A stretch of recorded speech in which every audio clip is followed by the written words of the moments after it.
আমারে বুঝাস না, মেয়েরা খারাপ মেয়েরা খারাপ। আমি তো এত খারাপ দেখি না, তুই কোথায় তো খারাপ দেখিস? আমি তো দেখি তুই তুই বেটা টেনে পড়িস মাত্র, তোকে আমি ছোট করে দেখছি না বেটা। তুমি বের হও, ছবি পাঠাও, ছবি পাঠাও, নাহলে হাত কেটে ফেলবো আমি। দেখো আমি বিষের বোতল নিয়ে আসি, ছবি পাঠাও। তুই বেটা আমার বোনটাকে বেটা ফুসলেছিস বেটা। ফাজিল, মেয়েরা খারাপ, মেয়েদের খারাপের কারণে দুনিয়া এসে তুই কে রে? তুই কি? তুই কি? মেয়েরা খারাপ?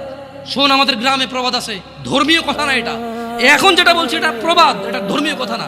কোনো মেয়ের যদি একবার হাঁটুর উপরে কাপড় ওঠে আর নামে না বেটা। তুই উঠাইছস হাঁটুর উপরে কাপড়, ও উঠায়নি। হাঁটু পর্যন্ত তুই উঠাইছস, আর এখন সে নামাচ্ছে না। তুই মনে করিস তুই বেঁচে গেছিস না? তুই মনে করিস তুই জিনাই জেনা না? না বেটা, ও তোর সাথে জেনা করেছে, এরপরে তোকে বাদ দিয়ে আরেকজনের সাথে করবে, আরেকজনের সাথে করবে। আর তুই সূচনা, তুই ওকে শিখাইছিস, এটা সবগুলো তোর উপর আসবে। তুই নিজের ছোট পাপিষ্ট মনে করিস না? তুই মনে করিস কি হয়েছে, আমি তো একটা চুমাই নিছি।